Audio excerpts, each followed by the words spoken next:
Hello and welcome to this installment of Morning Coffee with Maddog Merv. Today we have a crisp, beautiful morning, but it's supposed to be a beautiful day. And let's see what we got going on the channel, shall we? Welcome to Morning Coffee. Maddog Merv today. Got our French roast this morning Bagel. again. I wonder I'm a big fat guy. I mean, And then holy they cow. I always had a schmear. A schmear. He's probably going for bagels. He's trying to steal. Oh my gosh, I can't even believe it. I have no clue. And I got a bunch of chores to do. Oh, who wants to do that?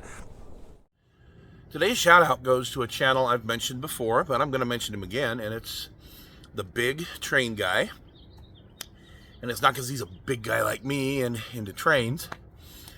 And it's not because he's like the biggest super fan of trains. No, he likes to build the big G-scale trains. And he is from across the pond.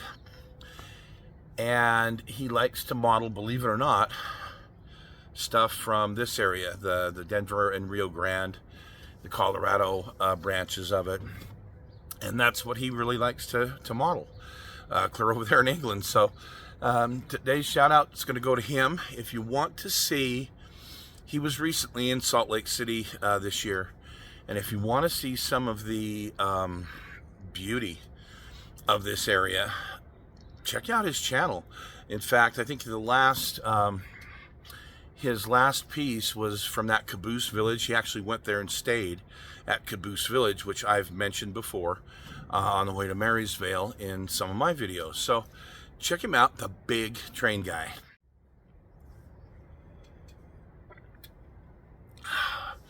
Well, I hope everybody liked that piece on the bog horror. I always just used to call it the swamp monster, but I guess its official name is the bog horror. That Mutant 6 tank that I actually have the M6 A2 E1 in World of Tanks, and love playing with it. Big front, heavy front armor, big gun on it, but it also sits up high as the Empire State Building, so it's an easy target. And some of the armor isn't as impenetrable as you would like, but it's a fun one to play with. And when I saw these different monster tanks over the years, some of them looked kind of appealing and some didn't, but this was one that really did. So I'm really happy to have that project done, and I hope you guys liked it. On the stash, we were looking at an M3 Lee by Academy, and with the slide molding technology, they've got the two different barrels, but they're not halves, they're just a whole barrel. So that's really a plus with that kit. On the sprues, like most Academy kits, it'll have some more rivets and some more hangers, different things like that you can carefully cut off and put on the kit. There are a few little accuracy issues for those that want to get out of slide rule and microscope and check all of the those kind of things. It builds into a great kit, it really does. But I was lucky enough to pick it up along with that resin conversion kit. That resin kit has some really good cast texture on it. I love it in the appropriate areas. So I was lucky to be able to get that. If you've got one of those Academy kits you haven't built, definitely watch the video and see what you think on the parts breakdowns. Well, coming up this week, so let's see, last week we were doing the tank. This week we're getting close to Halloween, and I'm going to corpse a skeleton. So I'm going to take this cheap, I call it cheap because the quality's horrible, but they usually cost about $50 for a 6-foot skeleton anymore. And I take this skeleton, for the most part, most of him, and I'm gonna corpse him. I don't like the way he looks. He looks toyish. So we're gonna fix that, and we're gonna make him look like he's still rotting, like that, still rotting. And the way he turns out, he actually looks like it reminded me of some of the ribs that my kids have cooked on the Traeger. And I'm like, oh man, this looks pretty. I better send this over to my kids. And they said, "Whoa, where'd you get that meat?" And I said, "Well, I'm making it." So I think you guys will like this this video. It's just a little bit long. Okay, it's about 20 minutes, but it's a very comprehensive how-to in not just the skull, which is what a lot of it is, but the rest of the bones too. So if you've ever thought about wanting to, for whatever reason, have some plastic bones and you want to make them better, follow what I did. This is the first time I've ever tried this technique, and I like the way it turned out. So, follow it and see how you guys like it. There's definitely some fun in it. This is the one that I have coming out of a painting. Unfortunately, I never could find a painting that I was willing to tear up. I'm thinking more of a poster, but I still haven't been able to find exactly what I want. I've moved on to some other projects, and you'll see at the end it turned out okay. It's just someday I'm going to have to add a little bit more to it, but it actually turned out pretty good. Of course, I do him as a pirate, so I think you guys will like that. And that's coming up tomorrow on the show. So for the stash, we're going to go a little different direction. We're going to talk about thrift store gold.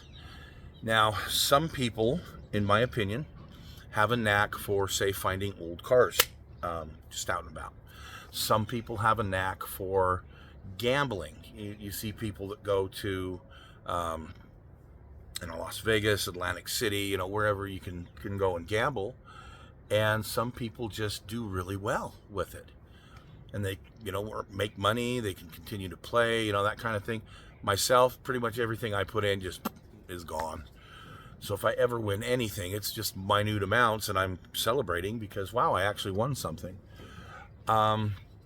Some people go to thrift stores and, like me, strike out. There's just nothing here. Other people go to thrift stores and they find gold.